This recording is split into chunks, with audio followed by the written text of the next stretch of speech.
This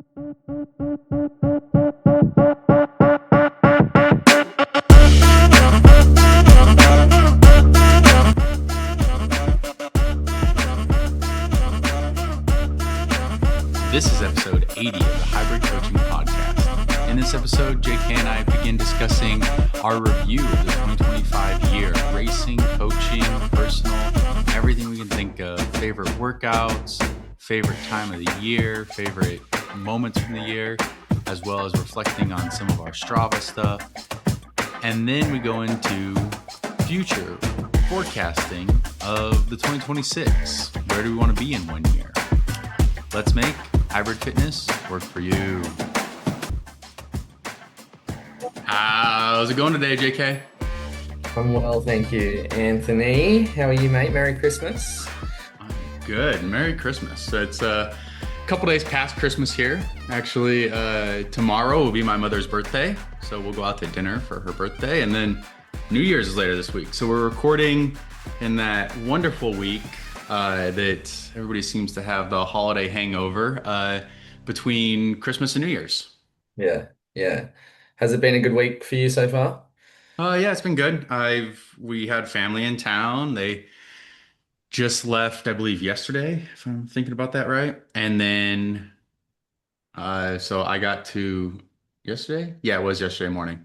And then so now I got to ride the bike a little bit. I didn't really get to work out like I wanted to yesterday, but I rode the bike for an hour yesterday. And then Yeah. today I just finished a 2 hour bike ride and I am hopefully going to get a little bit more done today. It was raining last week. It's supposed to rain a little bit more this coming week, but I pulled up the turf that we had outside so it didn't get soaked in the rain Mm. because I don't want it to be start getting easier than what the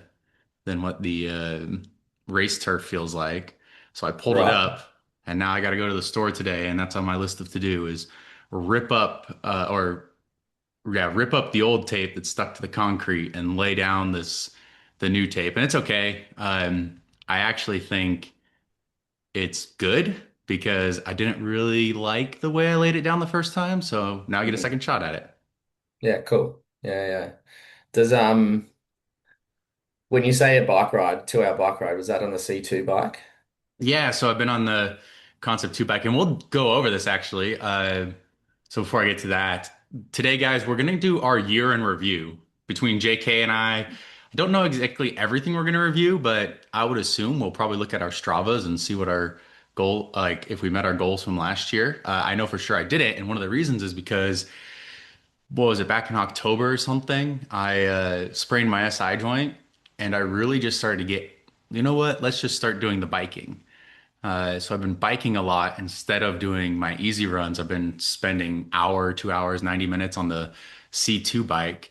And I noticed what happened is I've actually increased the amount of work time based on Strava. Like I went from about 10 to 11 hours a week of working out or active movement into now I'm 12 to 14 hours a week of active movement with a lot of that coming on the bike. Yeah, that's awesome. Yeah. Yeah.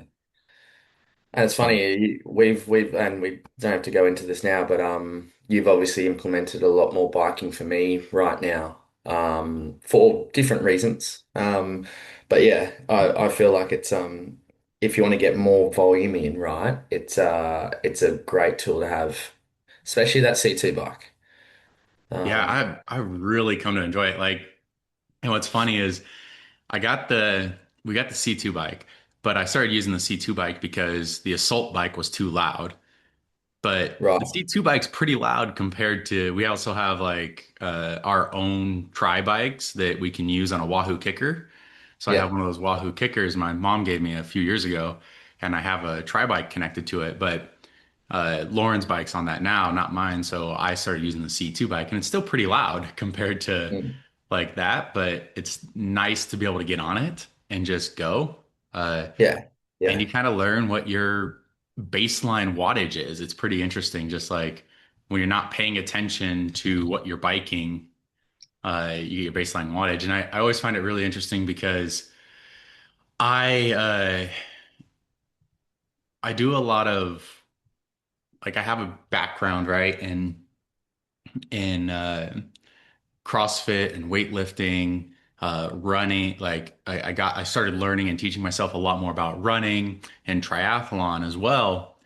Mm, But I've never actually looked at like biking programs and like how to follow them and like kind of what their philosophy is. I just kind of figured, oh, I'll just adapt this running program onto the bike yeah, in the past. And so it's really interesting for me to like, I started looking at, oh, how do I get better at this bike? How do I improve my baseline, uh, how do I improve my baseline running or my mhm, baseline biking wattage, right? A lot more about the wattage. So it's pretty interesting. I've liked it.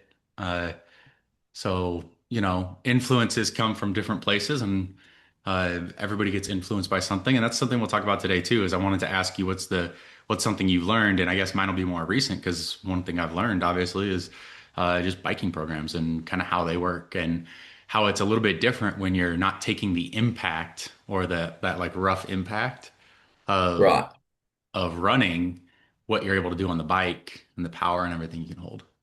Yeah, it's interesting. Just quickly before we go into our year in review, Georgie and I were looking at my training that you just popped up last night for the Oh, week. So Sunday night for us here in Australia, Anthony messaged me saying, "All right, your week of training is up on Fitter." Was having a look at it. Georgie obviously been, Georgie training for triathlon a little bit more now. She was very interested in some of those little bike sessions. They're not very, if a pro triathlete saw it, they'd understand it straight away. But she was very inquisitive with how you're programming, even my warm-ups or my thresholds now and stuff. And I obviously know you very well, Anthony, that I reckon you, and you've just nailed it, you've obviously like wanted to understand biking programming now, and I said to Georgie, oh, knowing Anthony, he's diving in head first to try and to find the best or different ways and different ways to kind of scale like a biking program. So it's really neat. Like I'm personally really enjoying it as well. So um but apart from that, I'm excited for this episode, Anthony. Year in review. What's like, take us through how we're going to do this.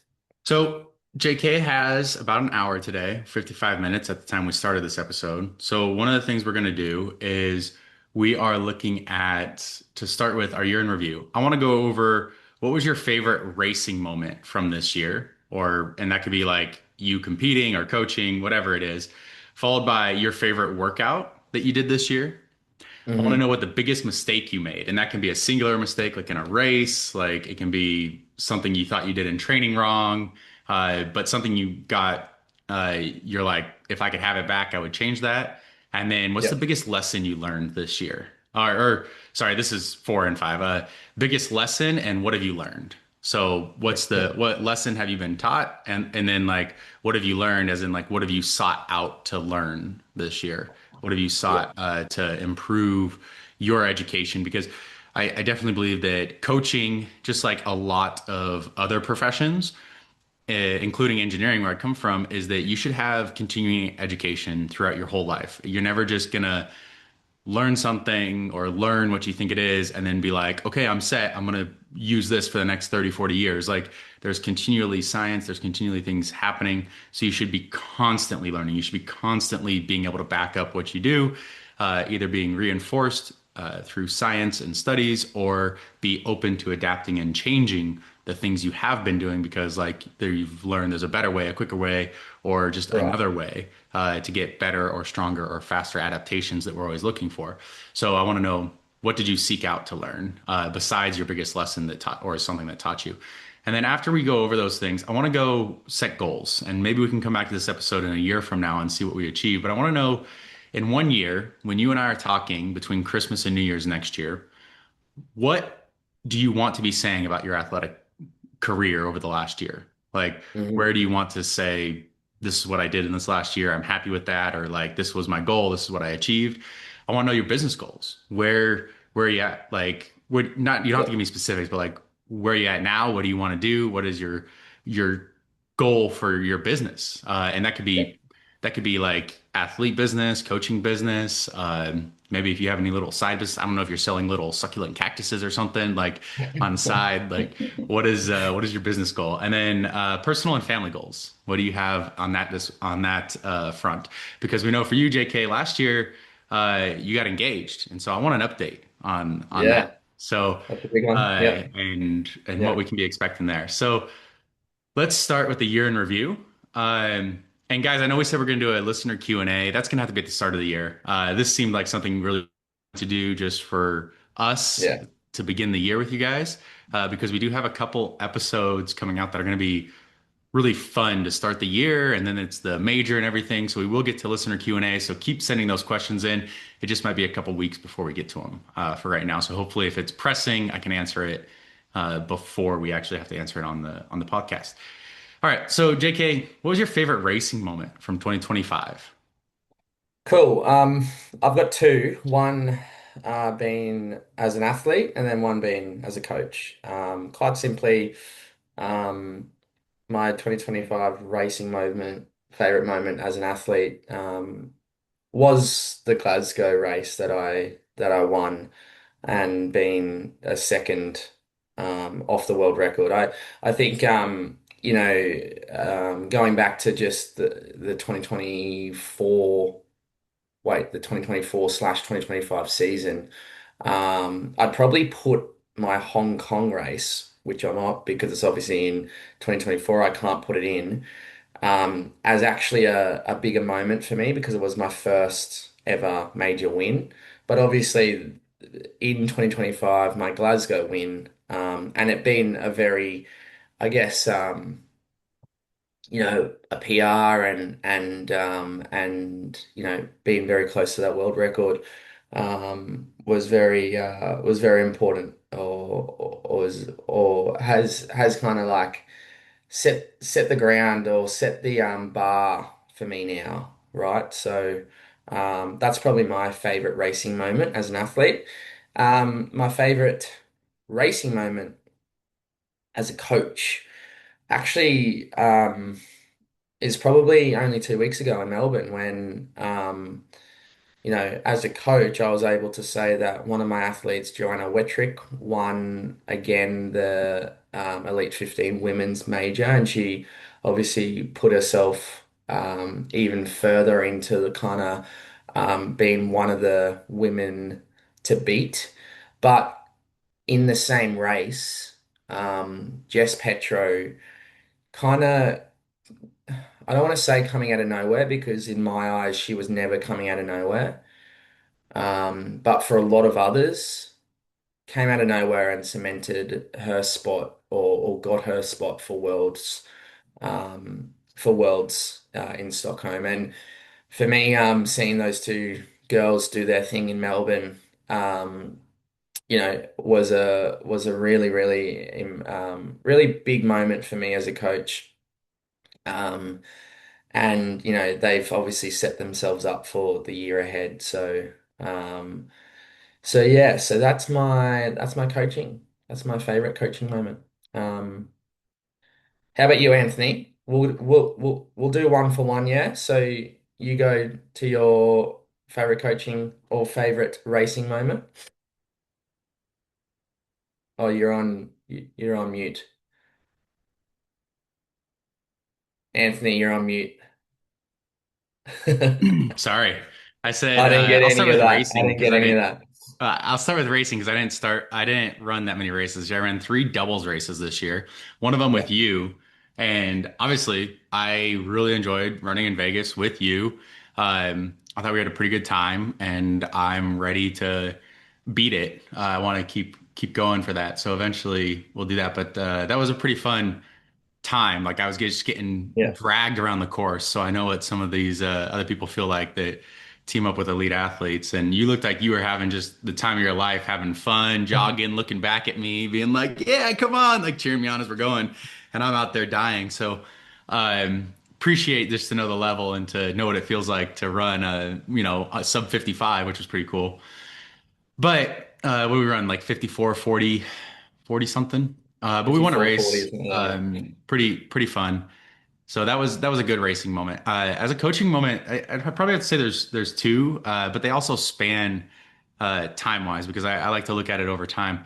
At the beginning of this year, between Vegas until Houston, so it's like an 83-day stretch. Might even be less than that. It's like an 80-day stretch or something. Uh, Lauren, it was just amazing. She won two majors, set four world records, and a second best ever time. Like, so she hit three world records. They won in Las Vegas, the four women from the hybrid engine at the time. They ran the women's relay, breaking that Yeah. on what was a very non-conducive course to that. Like that Vegas course with the extra run afterwards, where like you would do most of the run, hit the station, and then have to run afterwards, so you couldn't get your fastest run into it.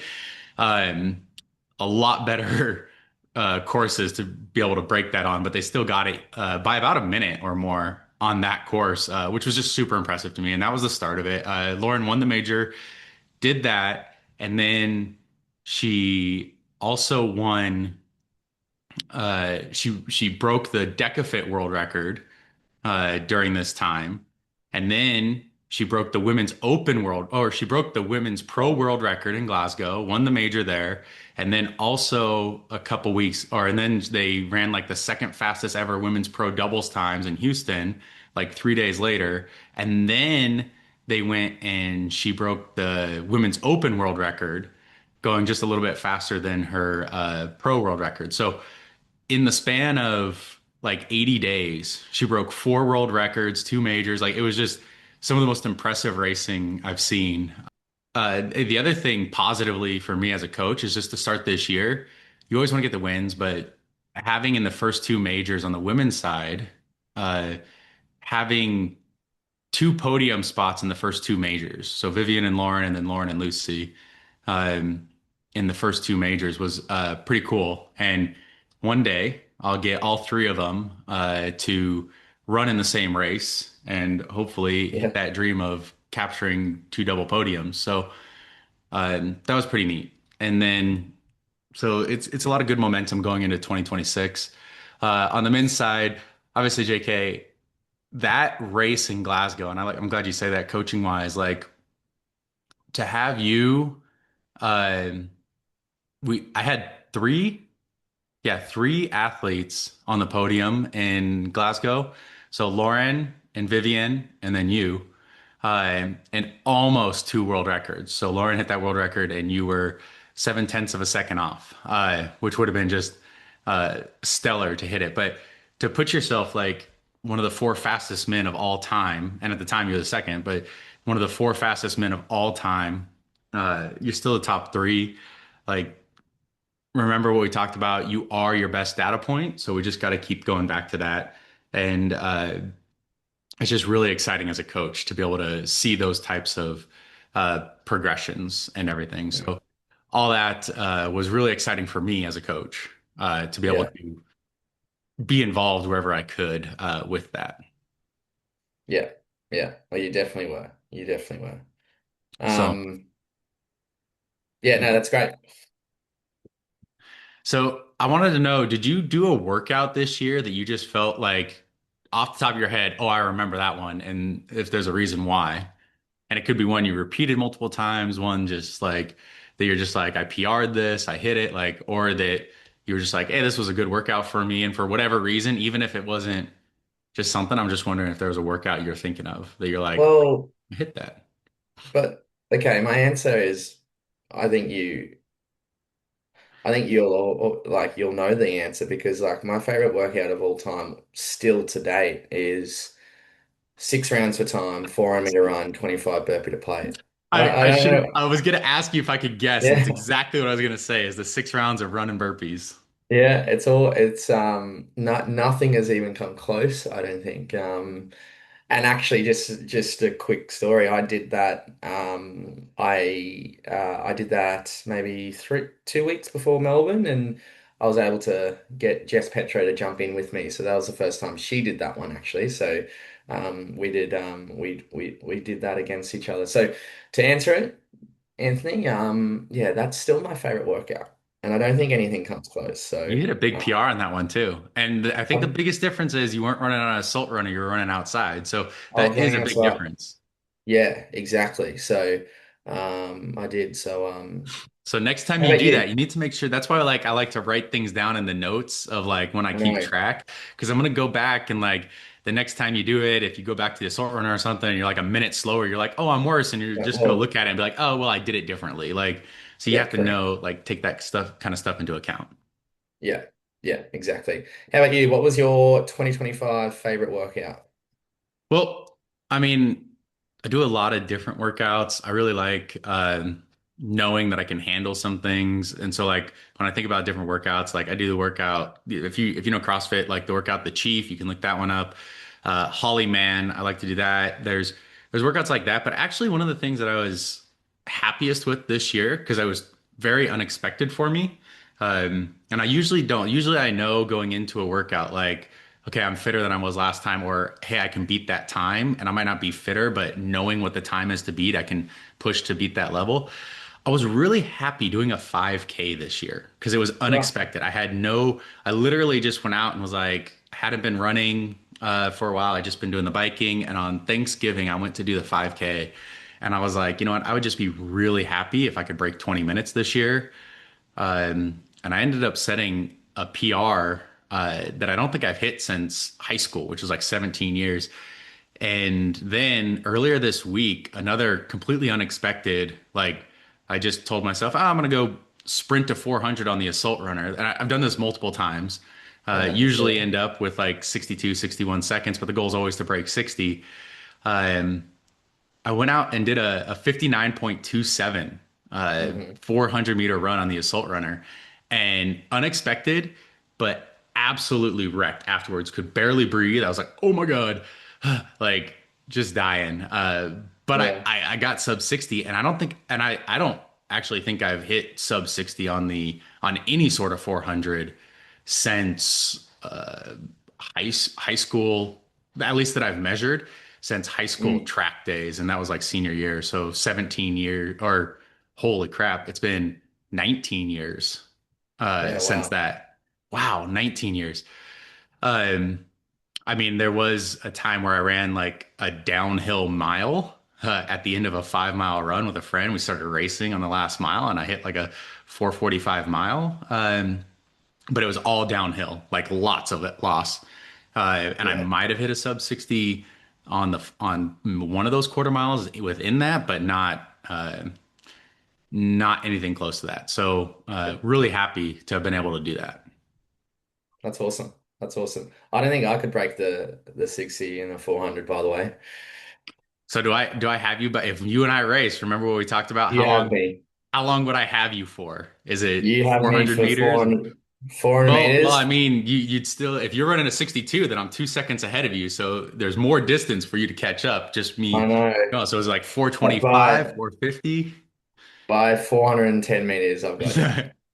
Well, that's if I fall over dead at 400, then yeah. But I think at That's that right. point you would stop at 399 and see if I'm okay, hopefully. So maybe I still Correct. have you. That's correct. But I was pretty happy. So yeah, it was Yeah, you should. unexpected. Two running workouts that were unexpected for me, and that's why I'm really interested to see. That happened while I've been biking a lot. So I'm interested to see Yeah. what that does. Yeah, for sure. Yep. Yep. All right. So what's your biggest mistake? What mistake did you make this year? Maybe a tactical mistake in a race or something you're like, I shouldn't have done that. I should have done this. Training, programming, coaching, or racing. Yeah, I think I've got two here. One's in a race, and quite simply, just going out too hot at World Champs. Full stop. Period. I let the adrenaline and whatever take over, and at World Champs in Chicago, I went out a lot quicker than I should have. And I'm not saying that was the sole reason why I wasn't able to at least podium or have my best race, but that's definitely something that I look back at, and I wish I had my time again. But also I've learned that Hyrox is a long race, and I need to stick to my lane as such, right? Um, that's the first one, and then the second one is just quite simply, and we talk about it a lot, Anthony, is just really respecting um, intensities in training. I've learned that for myself. Um, I've learned that through coaching and programming for my own athletes as well. But really respecting that easy should be easy, as you say, um, and and making sure that I'm personally, if I'm thinking about myself as an athlete, I'm really not trying to do things too intense when they when they don't need to. Most of the work that we do should be for overall kind of quality volume as opposed to intense. And I've learnt that a lot. Probably the last 6 months. Probably um, this season so far. So that's the biggest thing that I've learned at the back end of this year. Um, so those two things there. How about yourself? Yeah. I probably have to say knowing knowing limitations. So we can go over it, but I started the year, I felt like I was in pretty good shape. We moved to Las Vegas at the end of last year around the same time from Salt Lake. And just kind of when we got here, I just got busy. Training fell by the wayside. I'm usually pretty strict with what I'm eating and logging and everything, and that just fell off. Became more lax, and all of a sudden fell into old habits, staying up late, like really late, not getting the right amount of sleep, not getting good sleep, and more stress, taking on more and more load just because I thought I could, and kind of worked into bad shape. I ended up getting like gaining 25, 30 pounds and almost, almost, it's almost gone. I think I've lost like 20 of it. So, uh, 15 to 20, but it'd be nice to like get back down, get back to like feeling good. But getting lax, I feel like that was a mistake on my part. Just like it's much harder to return to where you were than it is to maintain where you're at. Yeah, And it just takes a little bit of lost focus. It was just, and I say a little bit, but it was like 12 weeks of just like, yeah, oh, you know, so just probably, yeah, probably that was probably my biggest mistake. yeah, And what I wish I could have made up for, you know? mm, yeah, yeah. So, along with that, what was the biggest lesson you learned? Biggest lesson again, like it kind of goes hand in hand with, I guess, the mistakes. But the lessons I've learned is how much this sport and training for this sport isn't based on intensity. It's based on your aerobic capacity and being available. And I keep reminding myself that.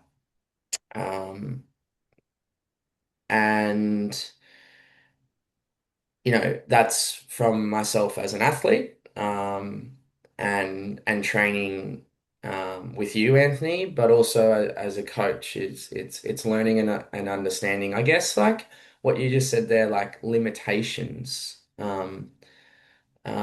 I've learnt a lot about my own limitations, and I've also learnt a lot about my own athletes' limitations, and how far you can push. yourself, but also how far you can push an individual. Um, and I think what that means to me is, I've said this before to a lot of my athletes. I've learned that I'd rather one of my athletes to rock up to a race. Let's just from a example perspective, I'd rather them rock up 99% fit, not 100, because if they're 100% fit, they're on the verge of overtraining. And if they're over 100, then they're overtrained or they're overcooked or they're not mentally and physically recovered enough. So somewhat I've learned that doing less and pulling back slightly only when needed is actually probably the best thing because I'd rather athletes, I'd rather myself even to rock up to a race 99% as opposed to 101 because that 1% over can ultimately um, not be a good not be a good thing. So that's what I've learned. On top of that, one I guess specific thing that I've learned, I continue to learn is thre threshold threshold training, full stop period. And how interesting it is and somewhat annoying sometimes that you're not always progressing slash um, always and progressing and your body responding to threshold training as much as you would like. It's not linear um, and I've learned that that you've got to be okay with that. I've had and just to give even more examples to the listeners here, I've had multiple periods and blocks of training where I'm actually running my threshold slower than what I started with Anthony 2 years ago.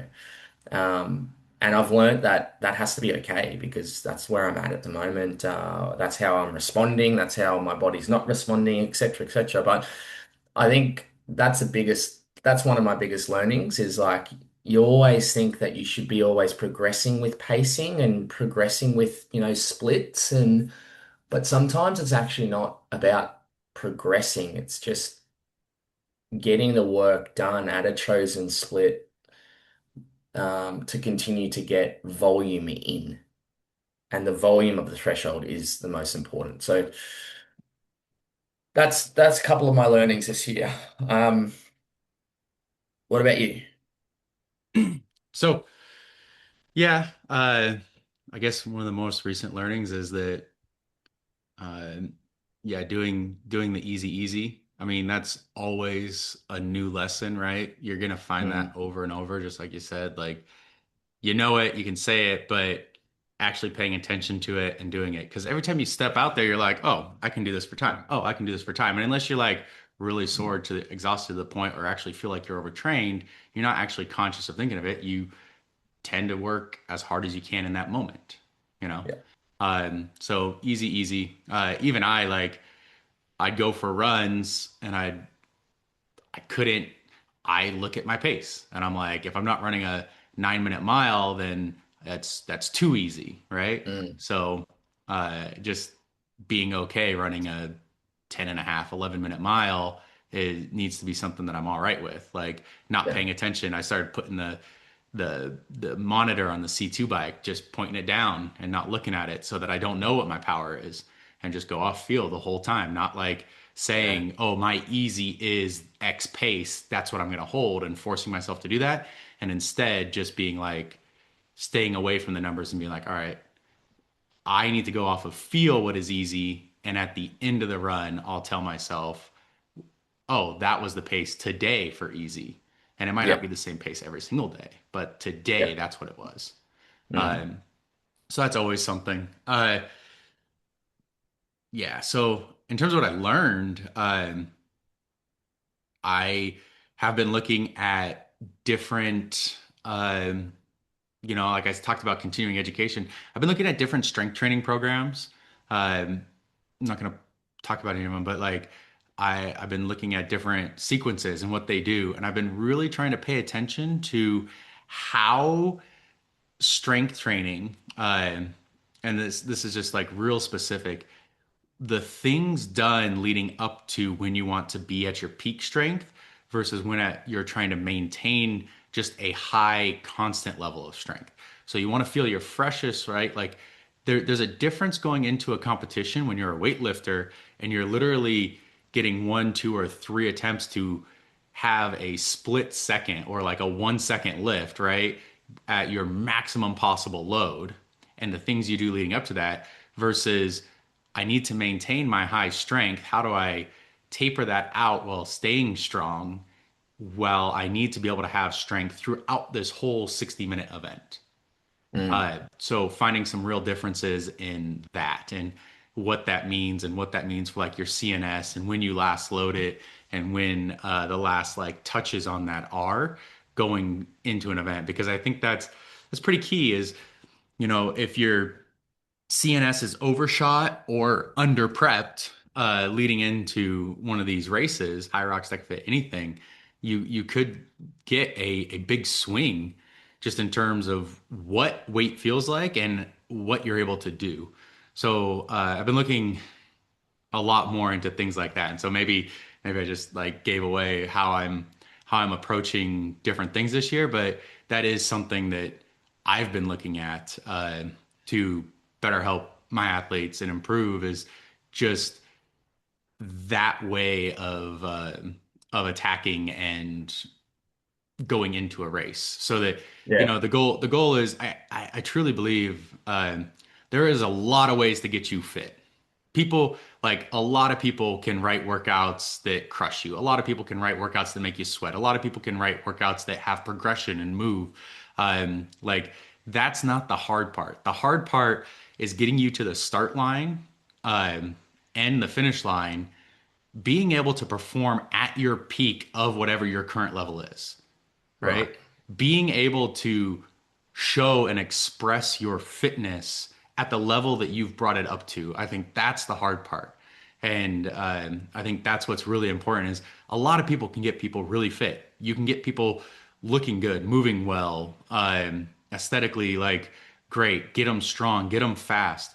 But being able to have them hit all on the same day when they need to is the part that can separate coaches. And that's Yeah. something that I've been for about the past 7, 8 months. That's something that I've been really trying to hone my craft at. That's cool. That's really cool. Um, yeah, I'm intrigued to actually talk to you about that a lot more. Yeah, we can go over that when I like write Yeah, it down more, but that's what I've been looking at. I know there's like sports psychologists and people are trying to mentally prepare. I'm thinking more that I do think there's a mental side, a psychological side, but I think there's a physical side to being prepared and ready to go because right. there's a lot of different phases, right? Like it's more, I think it's more expressed in women because you know that there's hormone fluctuations be out 28 days, whatever their cycle is, 36 days. Like Yeah, there's hormone fluctuations that change just like how they can feel and physically what they're able to put out. And so being able to manage that, and it might not be as extreme on the men's side, but it happens to men too. There are hormone fluctuations with men. So being able to like, if you're in, and this is like just with women, if you're in that phase, that's like yeah, I think it's like right before your period for women, and you have to have your biggest competition of the year when you are physically at your lowest performance point. How do you get the most out of yourself so you can still perform?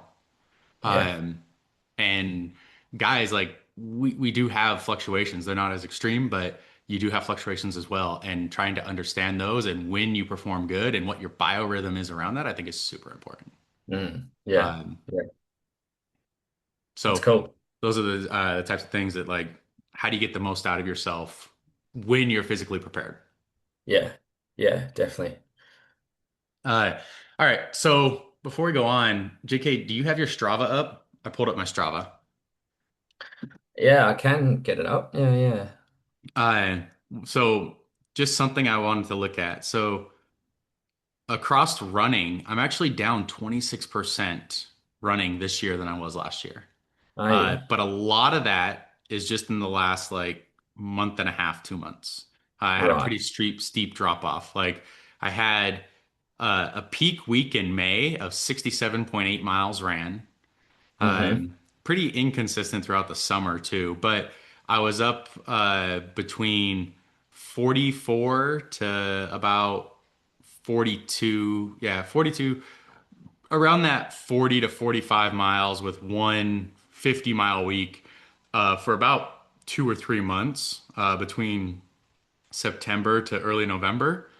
And then literally that's when I stopped running and started biking, and it really dropped off. And my biggest week has been like 17 miles since then. But time wise, I'm sorry, I got to go to all activities. Uh, time wise, I have 403 hours and 53 minutes of exercise this year. Right. So that is from January 1st to today, with literally earlier this month, my peak week of 15 hours and 16 minutes. Um, and I'm a little over 10 hours so far this week. So, and I have about 12 hours left where I'm going to get some more work in. So, overall, pretty cool. I think I'm going to improve to about 405 plus hours this year. Definitely. So, Yeah, yeah. I I am a very bad I'm sorry, I'm not very bad on Strava, but I bloody forget to put my Strava on or my watch on like probably for a quarter of what I do. And also my treadmill runs I just put as a workout, not running. So I don't actually know exactly the my mileage. But I'll give you some kind of stats that I see here. Knowing that there's probably about a quarter of my training that's not on here. The year to date, um, I've done 612 hours of training. But then also on top of that, it's fascinating that 69% of my training has been in zone one. that's interesting. So I was going to go look at that too, is like on the year. 69%. So like zone one for me, yeah, which is very interesting. And just to continue like 27 in zone two, um 10% zone three, and um 11 no no 7% in zone four. So it's fascinating, and obviously when I do put my watch on, that's to do with like strength training as well, and everything. So, um, but yeah, it's fascinating to know that 69% of my training has been in zone one. Nice. That's really interesting. And I hadn't looked at this before you said anything, but I'm going to tell you, and this interests me. So I don't ever take my watch off. Like I take it off for maybe an hour a week while I'm on the computer, it's charging behind me. Yep. Um, but I just looked at it. I am my easy. So what do you always say? It's 80/20 rule. looking at my year to date, my easy work, so zone one and zone two together is 58.6 plus 21.4 for an exact 80%. Wow. Holy hell, But that's awesome. my zone two is 58.6. And that's what we talked about earlier. Remember how we talked about easy is for an elite athlete, it's probably zone one Yeah. more like an 80-20 easy is zone one versus zone two. Whereas like Yeah. somebody less well trained, it's harder effort for you to get to zone two than it is for me to get to zone two. Um, Right. so Right. I Yeah. am Yeah. 58.6% of my total work in zone two, Yeah. 21.4% in zone one. And this tells me that my zones, I haven't really looked through this, it tells me my zones are less than 119 BPM is zone one, 120 to 148 is zone two, 149 to 163 is zone three, 164 to 178 zone four, and 179 and above is zone five. I'm 156 hours, 18 minutes, zone two, 56 hours, 58 minutes in zone one. And then my zone three stuff is 16.8%. So the remaining 20%, Is 16.8 of it is zone three. So it's zone just three. above that, right? And so Yeah. my zone four and zone five, I spent 8 hours and 19 minutes, 3.1% in zone four. And this year, zone five, which is your like fast burst. So these are like, 30-second, 1 minute type, Yeah. real big efforts. Zone five, 0.1%. I spent 21 minutes and 44 seconds there. 21 minutes and 44. 21 minutes and 44 seconds out of 407 hours. Wow. I'll give you something. Yeah. For the last year, I've spent 11 seconds only in zone five. Really? Yeah, it says Oh, here we gotta 11 get your seconds peak up a only. little. Yeah. 11 seconds only. Nice. Um, but that's a cool stat, right? That's a Yeah. really cool stat. All right. So JK, before we get on to where you want to be in 1 year, because we only got about 10 minutes left with you here, what have you learned? What have you sought out as a coach or as an athlete to learn this year? Uh, you did talk about like your lessons, but is there anything that you did continuing education wise? I think I went over that and didn't give you a chance to respond. So Um, for me, it's more of a on an individual front. I really try to learn about my athletes and how they respond to stimuli, training, programming, racing.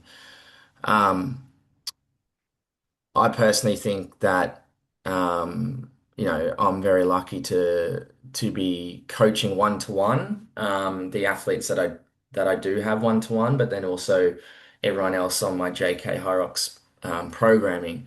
Um, the biggest thing that I've learnt is the individual aspects of training and coaching and how they need to differ and why they need to differ for a chosen athlete.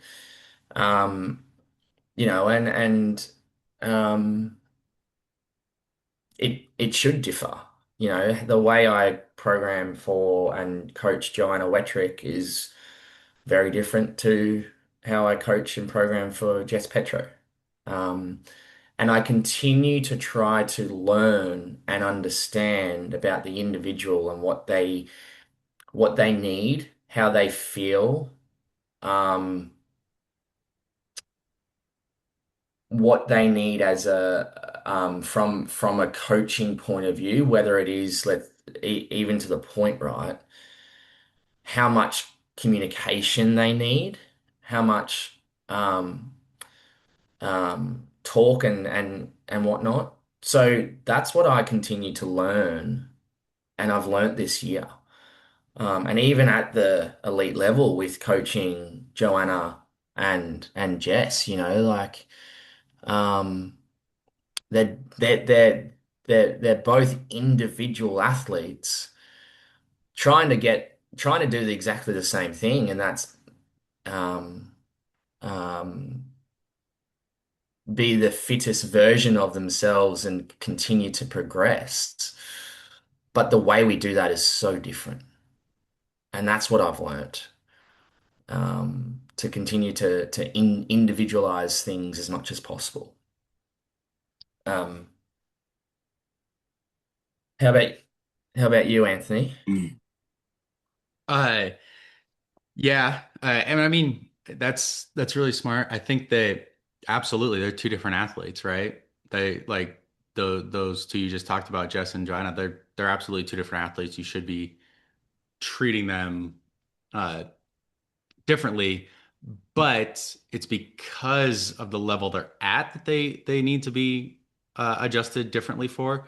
Right. I really do Yeah. think like your general program for the JK hybrid coaching, and this goes for all general programs too.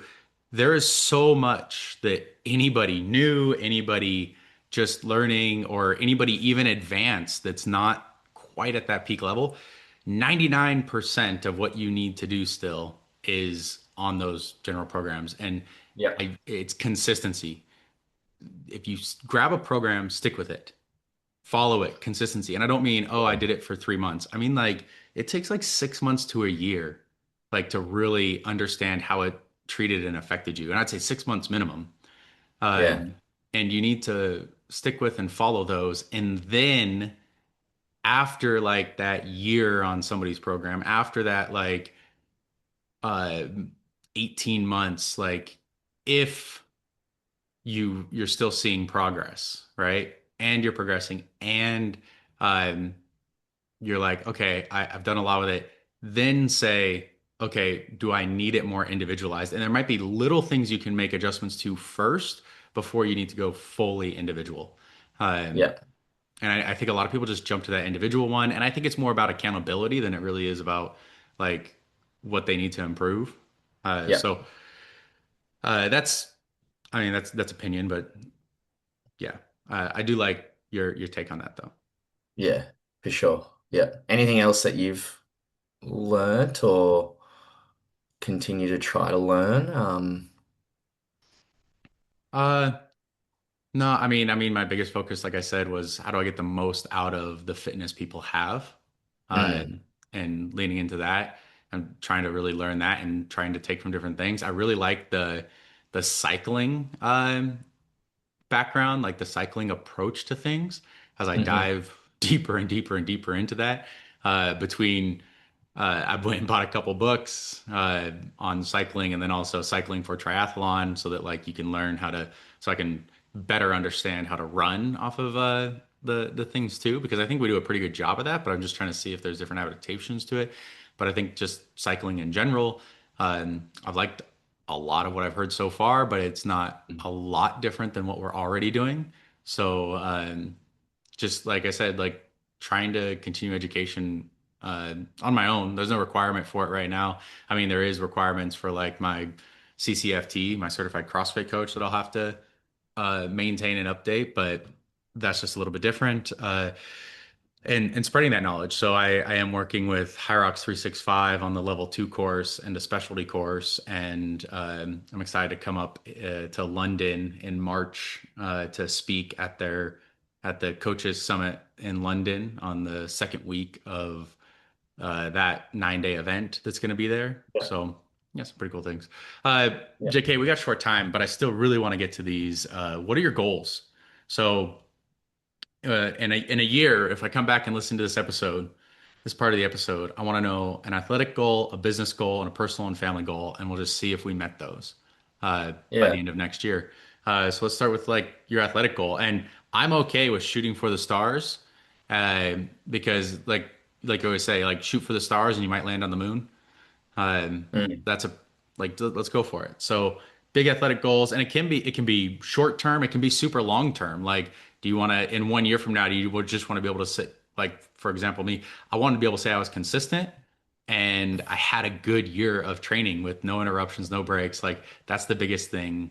I think one of the biggest treats is the best ability is availability. Yeah, for sure. I think the first one you just kind of actually stole it is I want to continue to be known to be the most consistent Elite 15 male athlete at the top. And I sorry to say it that way, but at the top because um, that's the truth. I want to make sure that I continue to be consistent at the top. And even like um to kind of go into that, like in a year's time, I want to be I want to like sit here and talk with you, Anthony, about um making my mark again. Um and and I yeah, it's that consistency to me that really that that really matters. So that's also not necessarily just from a the solo race, but also the doubles race as well. So and I can I can say that I've done that so far this season in doubles, for sure, with Jake. But obviously, I want to make sure that I come back stronger at the start of this year, especially in the solo. So I guess that's my athletic goals for 2020. What's that? 2026. Yep, 2026. That's good. I like that. Like I told you, I want to be consistent. I want to Mm, not have that middle of the year lull. I want to be able to be consistent, weightlifting, running, everything throughout the whole year. I want to run the races that I'm signed up for, yeah, and go to all the ones that I can. I do yeah, have one goal. This is going to be really hard, especially with like where I'm at now and where it is. But in going to speak at London in March, they give us a ticket to the Open, the men's Open race there, and cool. I'm really scared to run that race because it's going to expose something, and it's that like I'm running a men's Open and that's the same distance and same weights that Lauren uses. So like, what if I don't beat her time? You know, I don't know if I said this on here, but when we first started going out, I won a bet against her, and the Yeah, bet that's right. was I could I remember that. beat her time in a workout using the same weight she used. And I only got her Yeah, by like 6 seconds in that short workout. So, yeah, um, trying to beat a 56:23 on the men's open is going to be really hard. yeah, Um, but I'll get an opportunity to do it, and we'll see where I land. yeah, for sure, for sure. That would be a really happy goal of mine, but it Yeah, might make her be like, all right, well now I got to go faster. let's So go again. Yeah, yeah. give back and forth, a little competitive. All right, business goal. What kind of business goals do you have? Mine is quite simple. It's just continue to grow my coaching business. And that's, You from a metric standpoint, I'll be honest, just to continue to grow my numbers on the JK Hyrox coaching platform, on the programs. And on top of that, you actually said something before. I want to, I have a goal of actually, and I don't know what it is yet. I do not know what it is. It might be selling cactus, Anthony, but I do want to start another side venture, whether it is selling a actual tangible product, or something else online. I do have a goal of starting something fresh in the Yeah. within the industry as well. So So that's my goal, everybody be on the lookout 2026. for JK succulent cactuses and Zen Yeah, gardens. that's right. Uh, That's so right. that's fantastic. The Yeah, like business goals. You were in a much different place last year at this time than you are right now because uh, you were partnering up with someone. Like you went through that whole thing, and then you had to reset. So, So Yeah. to have that growth, like that's so important in business. Yeah. Absolutely. Absolutely. Yeah. How about yourself? I'd like to see growth, like the at this time of year where I just pulled it up on our on my dashboard here that like I can look at some of the metrics, you know, like business and accounting metrics, and our active subscribers is 50% higher today than it was a year ago today. Wow. That's So great. that's pretty cool. I'd like to see Mm. that again, like another 50%, another 100% would be great. So Yeah. if the goal is to double, like there's so much more that I want to be able to offer to everyone, that I want to be able to do for all of our members that if I can grow the hybrid engine to double, or I mean, if High Rocks is doubling, it'd be great to double with them, right? Like Yeah. their Yeah, growth. exactly. And if we can do that, if we can grow like that, there's so much more that like I want to be able to do that I wouldn't be limited by. So, yeah, 100% growth or even a 50% growth would be fantastic. Yeah. Right, and that's great for business year over year, even if Mm. you're a young business like us that's only a few years old. Which I mean, everybody here is only a few years old. Yeah. Correct. So I'd like to be able to see that. Improving my business metrics is kind of another thing that I've been going down the rabbit hole on. Yeah. um, since talking and getting a little lesson in some of that stuff. Uh, all right, JK, personal goals. What's a personal or Well, family-based goal? well, the first thing is this time next year I want to say that I'm a husband. So Get we that haven't locked upgrade from fiance to husband. yeah. Get a bit of an upgrade with That Georgie promotion. girl. We haven't locked it in yet, but looks as if it might be you know, July, August of after Worlds in Stockholm. So watch this space. Right, Um, in Stockholm. It might happen in Stockholm. no.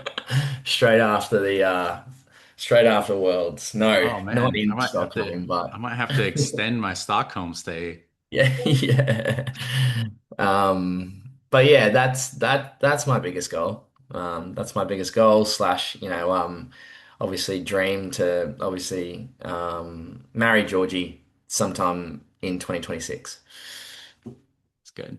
I like to look at date numbers. So if you're looking at like good Oh times, you yeah. know, find that like our anniversary, Laura and I got married on 9/3/2021.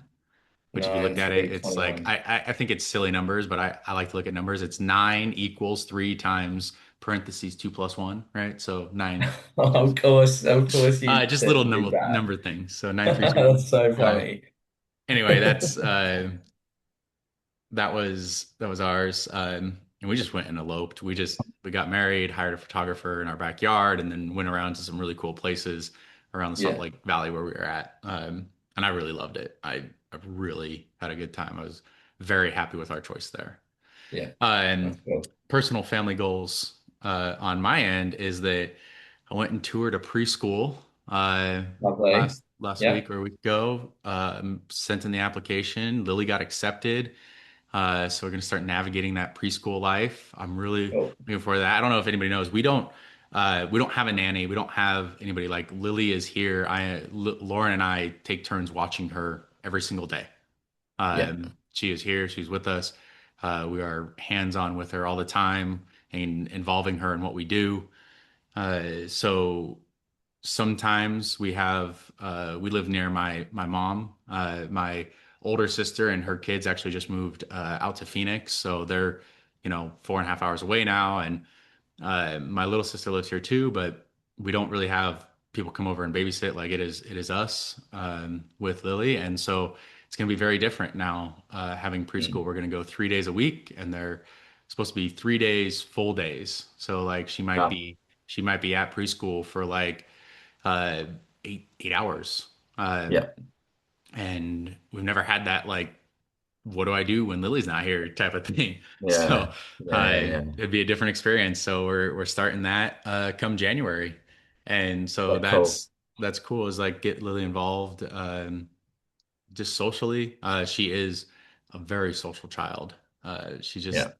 draws the attention of a room too. Like it's very interesting that Yeah. Lauren and I are both very much introverts in a world that like we have to interact more, you know. And Lily is very much the star of the show. Yeah, cool. So You can it's tell just that. yeah, it's great. Different parents like just every month is a new learning lesson. It's like learning things with your child, adapting. It's so interesting and so fun. I Yeah, love being a parent. yeah, yeah. That's cool, man. That'll be a great I guess start to the year. Is it next is it start to the year? Yeah, January 5th, January, yeah, she'll cool. begin. Yeah. Yeah, sick. That's exciting. So that is everything I had for us to review and our goals. I guess just going back a little bit since we missed it. After Melbourne, we saw Vancouver went off. We saw Stockholm go off. Emily Dahmen became another woman to go sub 60. So that was pretty cool. Lauren and Vivian got together. They did a great doubles. They were just there to qualify so they could race in Phoenix together, but they did went out and set a world record that wasn't expected. So that's fantastic for them. I watched some of the individual pro men and women in Vancouver. Jack Driscoll and Camila Massa both got their third wins, which we talked about the point system will be coming up when they release that. I believe it's supposed to be next week. So look out for an episode that will discuss that. And Yep. they got wins, which are going to be good. And then we saw a rookie, very raw talent, very good, like raw talent that Madeline, I don't know how to say her last name, Egerberg or something like that. Just showed fantastic ability. In terms of like high rocks, if she sticks with it, like she's got the skills and the body type just really raw. Like she had a minute 15 in penalties that literally if she cleans that up, she wins the race. Wow. And then Okay. she did a 102 with like a 5.5 minute wall ball. So this girl is Wow. like on the precipice of raw ability to be able to break 60 very, very soon. So Canada's got a really good female athlete if she chooses to stick with it. Yeah. Yeah. Awesome. I didn't realize Um, that. That's Yeah, cool. so there's some really good people coming up and some really exciting things for the new year. Yep. Awesome. Um, and JK, we were talking about it. Maybe everybody, as soon as they release this point system, JK and I might hop on and do a little live reaction for JK hearing about it and Yep. answer all the questions that he might have about the point system. Yep. That sounds good to me. All Which is right. what next week? They're Yeah, releasing. I've been told it's the first week of January, so I don't know if that means like, oh, first week of January, Thursday next week or this Yep. week, or if it's going to be like the 5th to the 9th of January as the first full week of January. Yeah, true.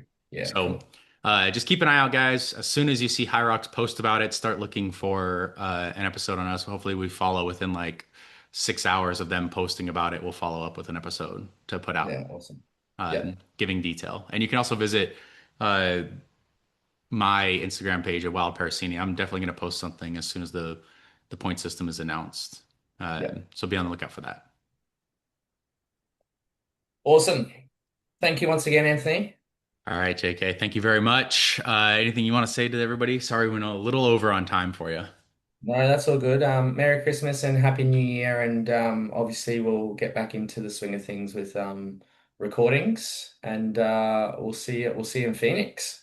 Yeah, we will see you in Phoenix, and I'm excited for the next few episodes and everything going on. I hope everybody enjoyed this one. Guys, if you want to look for us, we're both available on Instagram or at the email. You can also email hybridcoachingpodcast@gmail.com. I do check that. So if you have questions and you don't want to write them in, you can send them there. You can send them to our Instagrams or you can leave a review. We always appreciate, 5 stars review and comments on YouTube or Spotify or Apple. But anyway, thank you, everyone. Hope you have a great Thank you, day. guys. Thank you for listening to the Hybrid Coaching Podcast.